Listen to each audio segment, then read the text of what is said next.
महाराष्ट्रातील सर्वात मोठा आणि देशातील दुसरा सर्वात मोठा विमानतळ प्रकल्प म्हणजे पुरंदर विमानतळाचा आहे। आता या प्रकल्पाने महत्त्वाचा टप्पा गाठला असून या प्रकल्पासाठी आवश्यक असलेल्या जमिनींपैकी 91% क्षेत्रातील शेतकऱ्यांनी संमतीपत्र दिलेली आहेत।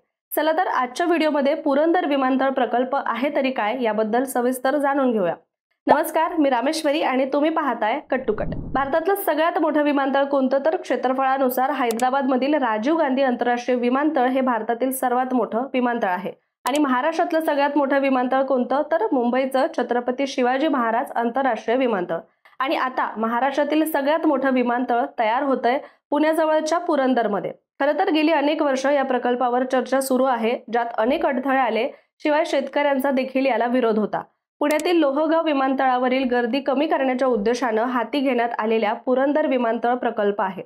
पुण्यातलं लोहगावचं लष्करी विमानतळ बरंचसं नागरी उड्डाणांसाठी वापरलं जातं, पण लष्करी नियंत्रणामुळे आंतरराष्ट्रीय दर्जाची विमानं आणि मोठ्या उड्डाणांना परवानगी मिळत नव्हती। पुण्याचा विस्तार, आयटी पार्क, औद्योगिक गुंतवणूक आणि वाढतं पर्यटन पाहता स्वतंत्र आंतरराष्ट्रीय विमानतळाची गरज प्रकर्षाने जाणवू लागली होती। आणि त्यानंतर 2000च्या दशकात या संकल्पनेवर चर्चा सुरू झाली। सुरुवातीला शिरूर, बारामती, राजगुरुनगर या ठिकाणांचा या विमानतळासाठी अभ्यास झाला, पण अखेरीस 2016 मध्ये महाराष्ट्र सरकारने पुरंदर तालुक्यात विमानतळ उभारण्याचा निर्णय घेतला। पण निर्णय जाहीर होताच शेतकऱ्यांचा मोठा विरोध सुरू झाला। आमची शेती हिरावून घेतली जाणार, आमचं भविष्य अंधारात जाणार अशी भीती शेतकऱ्यांना होती।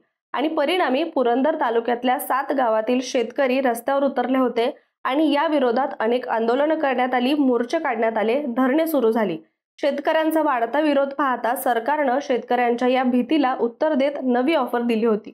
जमिनीच्या बाजारभावाच्या 4 पट मोबदला, 10% विकसित भूखंडाचा परतावा, एरोसिटीमध्ये रोजगाराच्या संधीमध्ये स्थानिकांना प्राधान्य आणि उद्योग, लॉजिस्टिक, हॉटेल्स यामुळे निर्माण होणाऱ्या नव्या शक्यता, यामुळे शेतकऱ्यांचा दृष्टिकोन सुद्धा हळूहळू बदलू लागला। सध्या हा प्रकल्प वेग घेत असून केंद्र सरकारच्या मंजुरीच्या प्रतीक्षेत आहे। पुणे जिल्ह्यातील पुरंदर तालुका बिबवेवाडी, धानोरी यांसारख्या भागांशी जोडलेला आहे। सुरुवातीला हे विमानतळ 7000 एकर म्हणजे 2832 हेक्टर भागात प्रस्तावित होता, पण आता 3000 एकर जागा निश्चित करण्यात आली आहे। 25 ऑगस्ट 2023 पासून जिल्हा प्रशासनाने संमतीपत्र घेण्याची मोहीम सुरू केली आहे। सुरुवातीला 72% शेतकरी तयार झाले होते।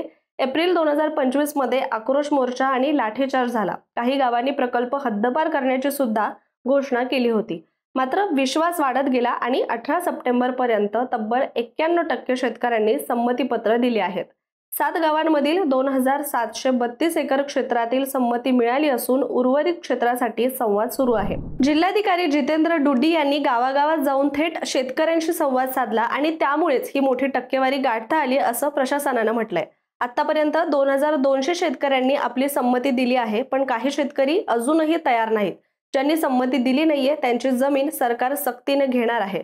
अजून सुमारे 750 एकर जमीन संपादित करायची बाकी आहे। उर्वरित शेतकऱ्यांना निर्णय घेण्यासाठी केवळ 2 दिवसाची मुदतवाढ ही दिली आहे। सक्तीने जमीन दिल्यास शेतकऱ्यांना बाजारभावाच्या 4 पट मोबदला मिळेल, पण स्वेच्छेने जमीन दिल्यास मिळणारा 10% विकसित भूखंडाचा परतावा या शेतकऱ्यांना मिळणार नाही। त्यामुळे आर्थिक नुकसान होण्याची सुद्धा भीती आहे। जिल्हाधिकारी जितेंद्र डुड्डी यांनी 7 गावातील शेतकऱ्यांशी थेट चर्चा केली आहे। सुरुवातीला विमानतळासाठी वनपुरी, उदाचीवाडी, कुंभारवळण, एकतपूर, मुंजवडी, खानवडी आणि पारगाव ही 7 गावे निवडली होती। मात्र 4 गावांनी विरोध केल्यामुळे आता फक्त 6 गावांची जमीन विमानतळासाठी घेण्यात येणार आहे। मार्च 2025 मध्ये MIDC भूसंपादनाची अधिसूचना काढली होती। मे महिन्यात 6 गावांना सरकारी नोटीस दिली गेली। ऑगस्ट मध्ये शेतकऱ्यांकडून संमतीपत्र घेण्यास सुरुवात झाली आणि पहिल्या टप्प्यात निम्मी जमीन संपादित झाली।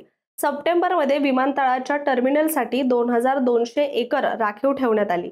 या प्रकल्पासाठी MIDC सुमारे 3500 कोटी रुपये खासगी संस्थांकडून उभारणार आहे। शेतकऱ्यांची मागणी मात्र वेगळी आहे। त्यांना एकरी 10 कोटी रुपये मोबदला हवा आहे। तसेच विकसित भूखंड, बेघर कुटुंबांना 3 पटीत निवासी भूखंड आणि चालू किमतीच्या 2.5 पट मोबदला देण्याची मागणी शेतकऱ्यांनी केली आहे। या सगळ्या गदारोळात केंद्रीय मंत्री मुरलीधर मोहोळ यांनी शेतकऱ्यांवर अन्याय होणार नाही अशी खात्री दिली आहे। जिल्हाधिकारी जितेंद्र डुड्डी यांनी शेतकऱ्यांना संमती देण्यासाठी प्रयत्न करत असल्याचं सांगितलंय आणि उद्योग मंत्री उदय सामंत यांनीही भूसंपादनाची प्रक्रिया लवकरच सुरू होईल असं सांगितलंय। एकतपूर आणि मुंजवडी सारखी काही गावे अटींसह संमती देत आहेत, मात्र विरोधामुळे प्रकल्पात उशीर झाला आहे।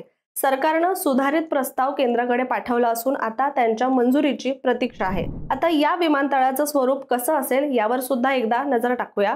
तर एकूण 3000 एकर क्षेत्रापैकी 2200 एकर विमानतळासाठी राखीव ठेवण्यात आला आहे, तर उर्वरित औद्योगिक आणि लॉजिस्टिक झोनसाठी वापरण्यात येणार आहे। 2 समांतर धावपट्ट्या प्रत्येकी जवळपास 3600 मीटर लांब आणि 60 मीटर रुंद, यामुळे मोठ्या आंतरराष्ट्रीय विमानांचं ऑपरेशन सहज शक्य होईल। याचा फायदा काय होणार आहे, तर विमानतळाशेजारी उभारण्यात येणाऱ्या एरोसिटीमध्ये ऑफिसेस, हॉटेल्स, लॉजिस्टिक पार्क असतील आणि त्यातून मोठ्या प्रमाणात रोजगाराच्या संधी उपलब्ध होतील। शिवाय या विमानतळामुळे पुण्याला थेट आंतरराष्ट्रीय कनेक्टिव्हिटी मिळेल, हजारो रोजगार निर्माण होतील, पर्यटन आणि परकीय गुंतवणुकीला सुद्धा चालना मिळेल। महत्त्वाचं म्हणजे हे विमानतळ आकाराला आलं तर मुंबईनंतर महाराष्ट्रातील सर्वात मोठं हे विमानतळ ठरेल। याशिवाय विजय शिवतारे यांनी पुरंदर आंतरराष्ट्रीय विमानतळ प्रकल्पासाठी महत्त्वाची भूमिका बजावलेली आहे।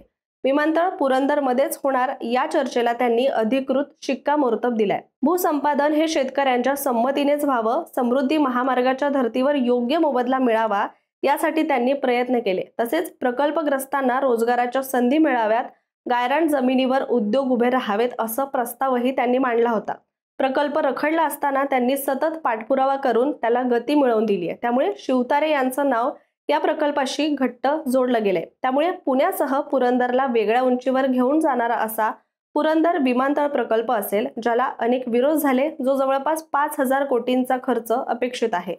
पुरंदर आंतरराष्ट्रीय विमानतळ हा केवळ एक प्रकल्प नाहीये, तर संपूर्ण महाराष्ट्राच्या प्रगतीसाठी नक्कीच एक महत्त्वाचा टप्पा असेल। रोजगार, गुंतवणूक, पर्यटन आणि आंतरराष्ट्रीय कनेक्टिव्हिटी या सगळ्यांमुळेच पुरंदरचं नाव आता जगाच्या नकाशावर अधिक ठळकपणे उमटणार आहे। मात्र तुम्हाला याबद्दल काय वाटतं आम्हाला कमेंट करून नक्की सांगा आणि अशाच व्हिडिओसाठी कट टू कटच्या YouTube चॅनलला सबस्क्राइब करा।